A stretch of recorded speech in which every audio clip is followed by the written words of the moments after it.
Thank you for having me here. My name is Nicholas Marshall. I've been in state care since I was in diapers, I believe so. I'm a graduate from the University of Louisville, graduated last May.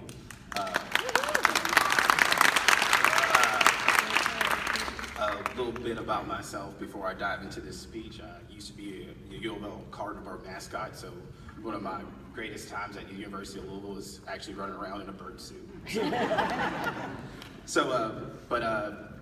That's a little bit about me, and this speech tells a lot about me, so I'm going to dive into this speech. And before I start tonight, I want to say thank you to Catherine Easley for setting this opportunity up tonight. I want to thank you for having me. What an honor it is to stand on this stage before you. To my wife, the teachers in my life, even the social workers, mentors, and the random people that influence my life, and especially the foster parents who God put in my path, who helped change me into something positive. This speech is for you. The whispers in life. Do you know what a whisper is? The definition of a whisper is to speak very softly, using one's breath, without one's vocal cords. I'm going to tell you tonight about the whispers in my life. The whispers I've heard, and the ones I didn't hear as well. See, like I said earlier, at a young age, I heard my very first whisper. It said, "Things are gonna be different, Nick." That's when the door opened up, and there stood my aunt and a social worker, ready to take us away for the second time. Yes, the second time, because the first time, I thought it was just an overnight stay at somebody's house. We stood stunned because we didn't know any better, because we had pulled mattresses off the beds and put them in the stairwell and used them as slides to have a good time as my mother was passed out drunk in the kitchen. So what do? We packed our stuff, we got dressed, and walked out the door, all 5 of us. Even though that whisper said that this was gonna be different, we were all right, we were okay. We were all together in a small room that had a queen-size bed that all 4 of us, that me and my brother, slept on, and my sister slept on the couch. And there was a bookshelf in that room that had a small TV on it, and I think I read every book a million times on that shelf. You see, I love my mother. She just made some bad decisions at the time. And I forgive her for that, but I heard that whispers that we were gonna be all right. But things soon would change. See, there was some emotional and some physical abuse, a little bit of mental as well, that was finally reported. And soon we were all scattered. Me and my older brother, we went to a foster home. My sister went to a group home. My 2 little brothers stayed at my aunt and uncle's house. I worried about them, and I feared for them as well because of the things that would happen to us before. But a whisper told me they were going to be all right. My older brother and I were placed in a foster home that were with an older couple. They ran a motel adjacent to the house where people would stay the night when passing through Kentucky, or the older foster kids that were there, who were the ages of 16 to 18, would stay back in the motel, who needed just a night to stay, or 2, or a month, or maybe just a couple of months before they aged out of state's care. But we stayed in the main home, like I said, because my brother at the time was about 15 to 14, and I was about 11 to 10. We had many visits with our family. We got to visit my brother, my sister, and my mother, and they were all great. But then one day my brother said, "I don't like it here. I don't like it here." So my brother started to lash out. He started to destroy their property. I remember the day that it broke the camel's back, a straw broke the camel's back. He had picked up this porcelain pig that they cherished so much. It was a giant pig. He picked it over his head. And they told him not to break it. He just threw it to the ground, and it shattered to a million pieces. The foster mother immediately jumped on the phone and said, "Get him out of here. get him out of here. And then he was sent to a group home. Now I was alone. I heard no whispers, and I thought, what are they gonna do to me next? Are they gonna keep me? Are they just gonna toss me away like they did my brother? But they kept me for about 4 to 6 months afterwards, until they set me down and said, we're going to quit being foster parents. See, they were getting too old at this time, and they were a little bit stressed out because the older boys in the back that were staying there, they told me they had been doing drugs or just all kinds of different things in the back of their motel room. I never saw this or got to experience, but I'm pretty sure they probably cleaned a lot of messes up. Now,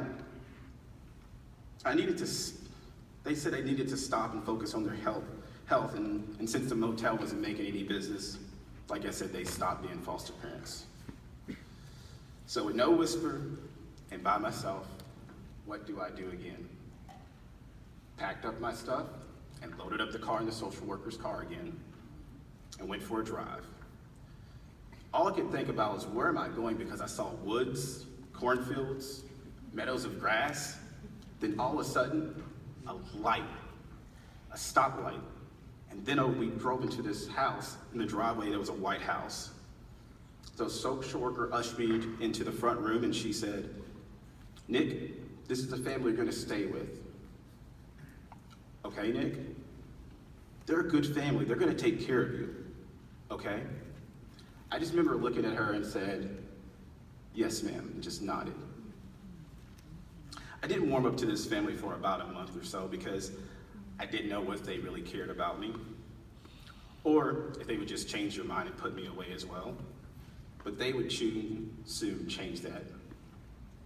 See, throughout this time in foster care system, I was constantly getting checked on every about 3 or 4 months for a heart condition. And when I got to that home, they had finally figured out what was wrong with me. The foster mother there, only knowing me for 2 months, drove me here to Louisville to have my heart surgery. And I remember going under. I cried a little bit, but I was laughing most of the time because it was some good medicine they were giving me. And then I woke up. I've never felt so much pain in my life before. I was in agonizing pain, and I looked at my chest, I looked at both of my arms. I was hooked up to every machine that you could possibly have. And I bellowed out so loudly. And I remember going to my left, and she was already racing to the bed. She grabbed my hand, she stroked it, and she brushed my hair and said, everything's gonna be all right. Everything's gonna be all right. It's okay. And I think she started singing before I fell asleep from the pain and the medicine kicking in. See, I started to heal, and I started to understand that they cared. And I got to see them actually do something with a dreamer there, which was purchase a farm. They actually purchased 40 acres, and I got to see them get the land ready and bulldoze down stuff, put up a double wide, and start putting up different homes on the land. And I mowed about 20 to 25 acres of that, and that was not fun. And I helped put up barbed wire fence, and I still have scars on today. My wife asked me where that come from. I said, it's barbed wire fence. You tried trying to put one up. And then they started to get animals. They got cows, they got dogs, they ended up getting chickens. I got chased by cows, a heifer and a bull. And that's something I'll never remember. You just throw the bucket at them when they start coming at you. They'll stop. Now, I stayed with this family for about 5 years, and then I made a mistake. I own that mistake. They didn't want to give me away, but they had to.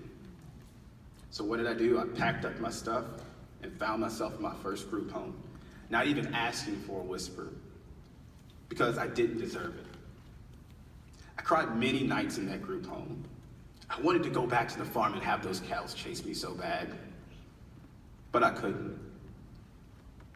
Then the group home, since they thought I was a bad kid, They sent me to an alternative school where I witnessed drug deals, daily fights, being patted down, and going through metal detectors for the first time in my life.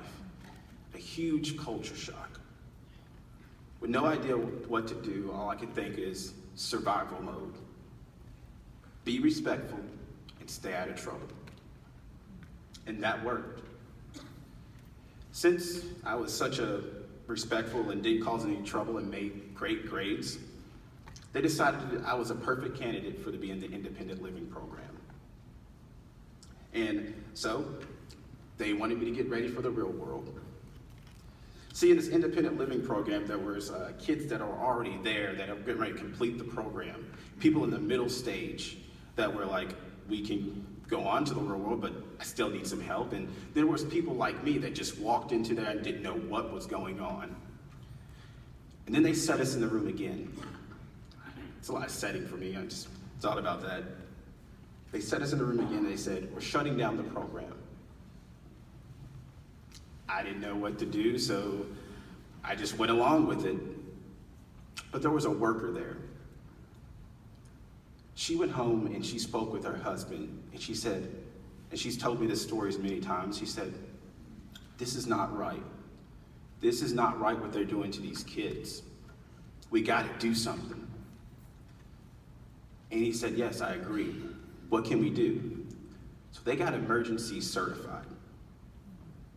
Within, I believe, say a couple months or so, they were emergency certified, and they told me and two other people that were in the group that we're going to take you in and you're going to come home with us. I was really stoked because I didn't want to be in the situation that I wanted it in. But I've stayed with that family ever since. And I remember getting my college acceptance letter to U of L, and I looked at her and I go, I just want to stay home and commute and go back and forth to U of L and home. She said, what?